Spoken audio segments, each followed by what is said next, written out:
जी बिस्मिल्लाहिर्रहमानिर्रहीम जी अस्सलाम वालेकुम जी सारे दोस्तों ਨੂੰ। ਅੱਜ जनाब ਅਸੀਂ ਤੁਹਾਨੂੰ ਕਲੀ ਦੇ ਬਾਰੇ ਗੱਲਬਾਤ ਕਰਾਂਗੇ। ਉਸ ਤੋਂ ਪਹਿਲੇ ਜਨਾਬ ਪਾਕ ਹਰਬਲ ਸਪੋਰਟ ਚੈਨਲ ਨੂੰ ਸਬਸਕ੍ਰਾइब भी कर लो और उस तो बाद लाइक भी और शेयर भी लाजमन करना ताकि दोस्तों तक ਇਹਦਾ फ़ायदा पहुँचे।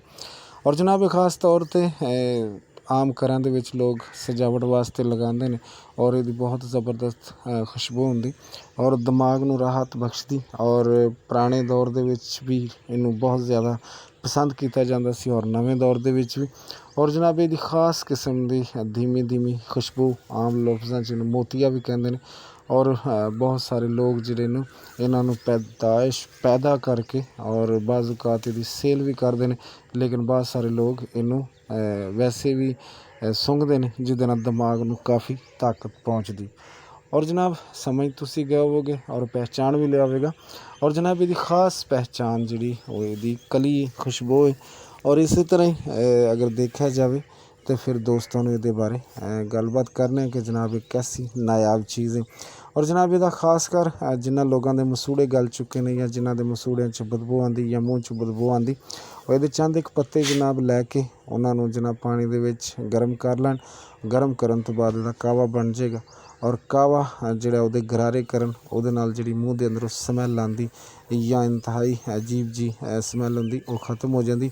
और इसी तरह ही इसका एक होर भी बहुत सारा फ़ायदा अक्सर लोग जिहड़े बच्चों की रोकथाम वास्ते ये गुड़ के अंदर कलियाँ रख के यानी एक कली जी सुबह निहार मूँह खाण दे नाल 1 साल का वक्फा कहते हैं, लेकिन मेरा तजर्बा नहीं ये, लेकिन लोग कहते हैं कि इसका फ़ायदा होंदा ज़रूर है।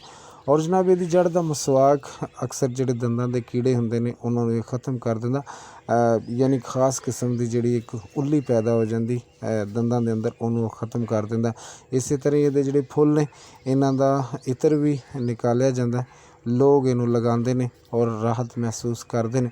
लेकिन खास तौर पर जोड़ा फ़ायदा गिनिया गया यानी खास तौर पर जोड़े मसूड़े ने गल चुके हो या मसूड़े अंदरों खून आता हो और इस तरह इन्होंने चीज़ों का बेहद फ़ायदा होंदा उस हालत दे विच कि जदों तुसीं इहदा कावा बना के इहदे गरारे किए जान। गरारिਆਂ तो बाद यानी कोई कम से कम 1 घंटे तक तुसीं कुछ नहीं खाना।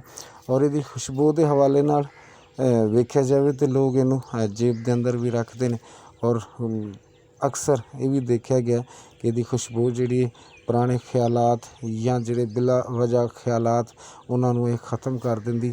और ये खास सदाबहार पौधा है और ये भी देखा गया कि ये जोड़े पत्ते ने इन्हों का कावा अगर घर दे विच यानी कि छिड़किया जाए और ये ही फ़ायदा होंदा कि कीड़े मकौड़े जोड़े ने वो ख़त्म हो जाते हैं।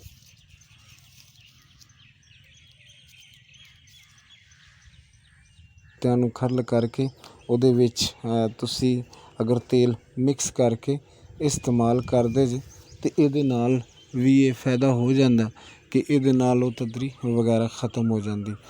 अगर किसी भी जगह ते गोल चंबल जिन्हों कहा जाता चंबल पैदा हो जाती, अगर ये पत्तियां नूं खरल करके चंद एक दिन उत्थे लेप किया जाए और ये नाल जिहड़े बन जाती है चंबल उन्होंने ख़त्म कर देंदी।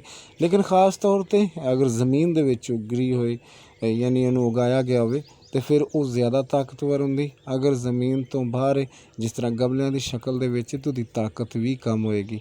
इसी तरह दी जी कलियां ने अगर सुबह के टाइम तो इन्हों चेहरे के उपर मसाज किया जाए तो बहुत ज़्यादा फ़ायदा देंदे ने जी। अस्सलाम वालेकुम।